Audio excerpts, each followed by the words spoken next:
Welcome back guys to another Odyssey video and welcome to the absolute most broken build ever. I really love these moments when I find new stuff in Odyssey that will completely change the way we created builds in the past years. And such a moment just happened this week. I was not only able to create a build that is absolutely taking no damage at all. I don't take any melee damage, no range damage and no fire damage from any of those mercenaries. But I'm still able to deal massive damage and one-shot them in any way I could ever dream of. This build is still so powerful and so strong, but yet it is completely unkillable.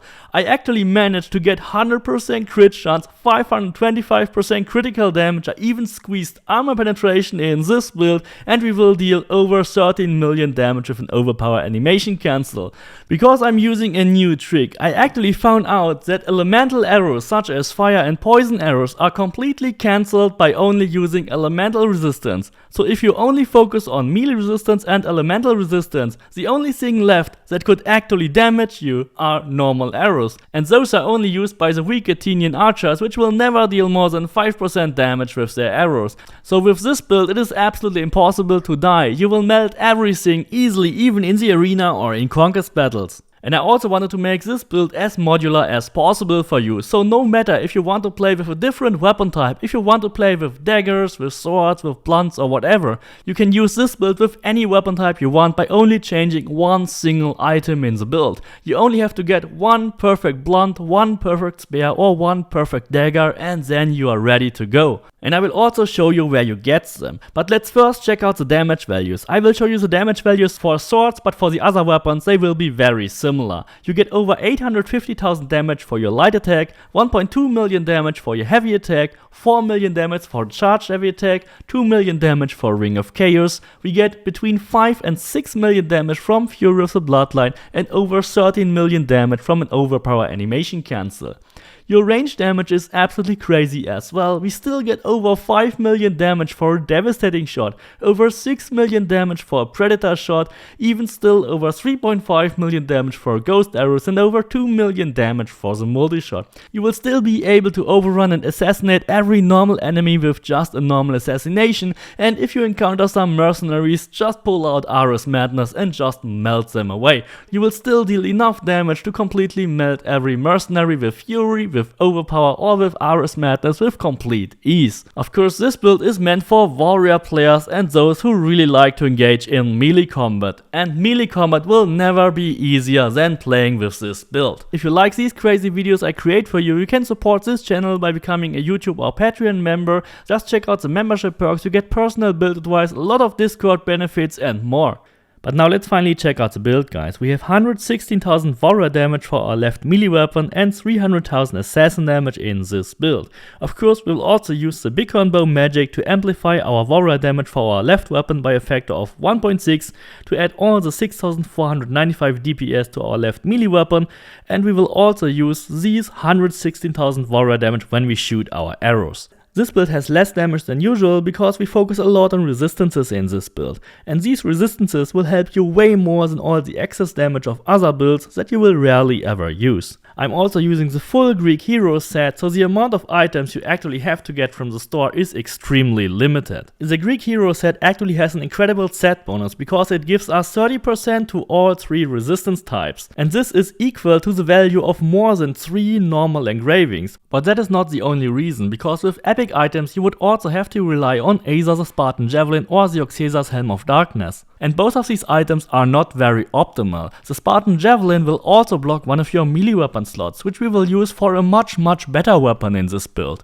So with the Greek hero set we are able to keep this completely modular. We can equip whatever perfect epic item we like on our left melee weapon slot. We can equip a perfect epic warrior sword with warrior damage, damage swords and critical damage, but we can also simply go for a dagger with damage of daggers and critical damage, or for a blunt with damage of blunts, for a heavy blade with damage of heavy blades, for a staff with damage of staffs, or for a spear with damage of spears.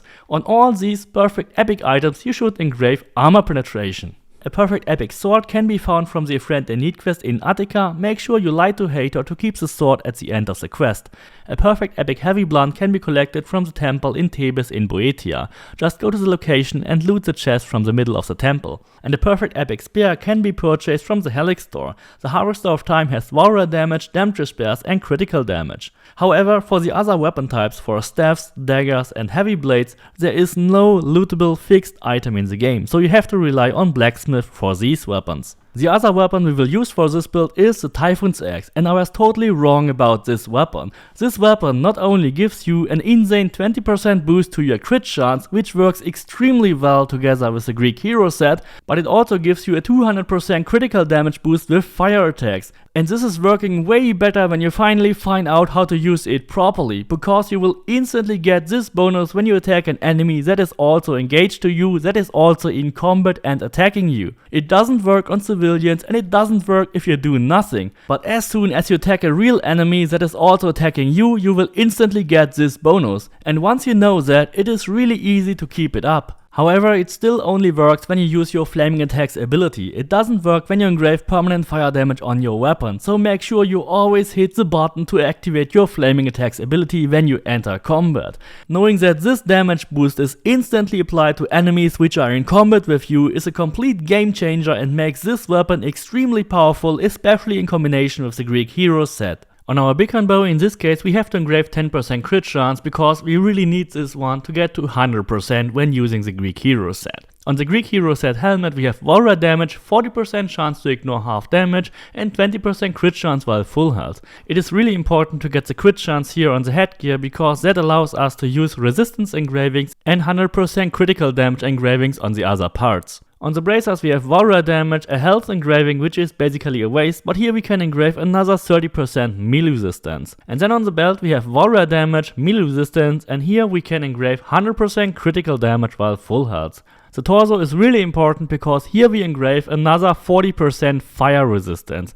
This is a set bonus which is unlocked from the Heracles set. The Heracles set normally has a set bonus of 100% fire resistance and the engraving it drops has only 40%. But these 40% fire resistance are actually enough to get us completely immune versus any source of fire in this game. And this is really important because most of the elemental damage in this game will be fire damage. Mercenaries are throwing fire bombs, using fire arrows and mostly using fire weapons to attack you. They rarely ever use poison. Most of the poison enemies are actually bandits and they won't do any big damage with it.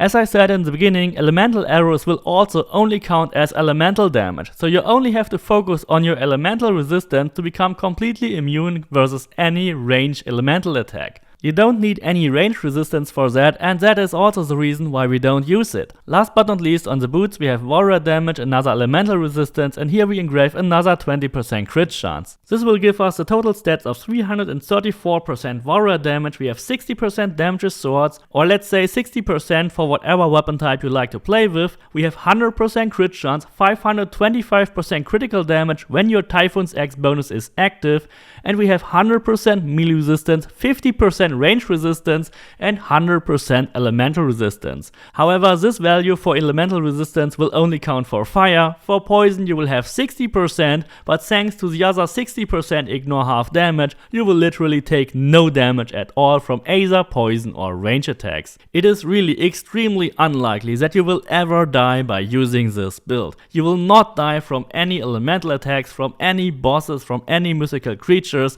except if you are frozen to stone. But that's your own fault then. For the abilities and masteries we will use the standard abilities with some little tweaks here and there. Of course we will go for 6th Sense because that slows down time and not only doubles all your hunter damage, but it will also help you assassinate your enemies. I really recommend you to get the fire arrows for this build because you can't burn yourself anyway.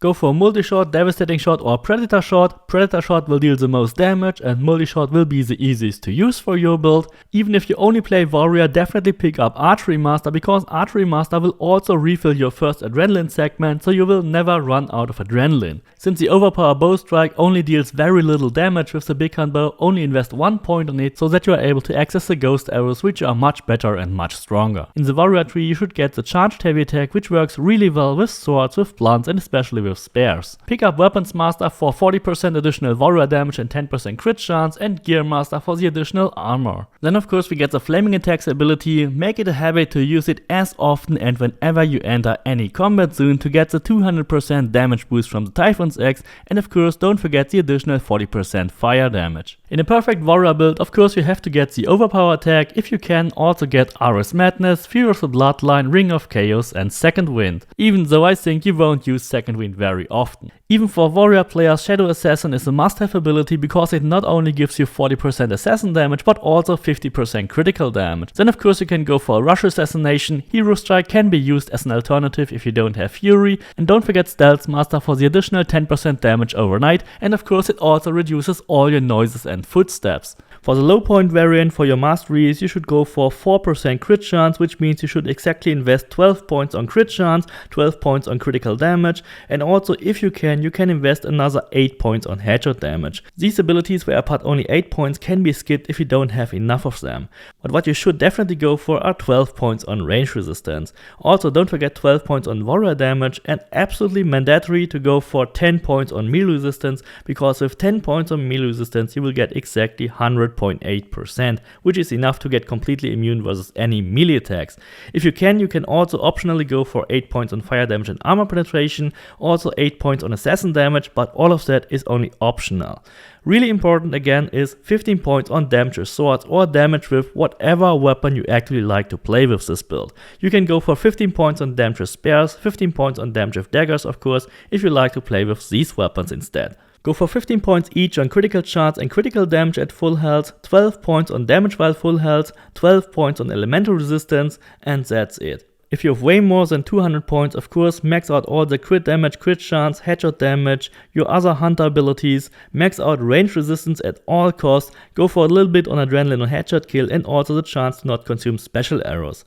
Max out warrior damage, go for health, armor, max out fire damage, max out armor penetration, and also damage restored as health. In the assassin tree you should max out damage whenever time is slowed down, assassin damage, the damage with your preferred weapon type, the crit chance and critical damage at full health, damage while full health, of course max out chance to ignore half damage, and elemental resistance. And then if you want to, you can also go for health gain per adrenaline spent and damage on elites and bosses. I hope you really like this build. This is the most broken op build I've ever done. Please don't forget to subscribe, leave me a like, and see you next time.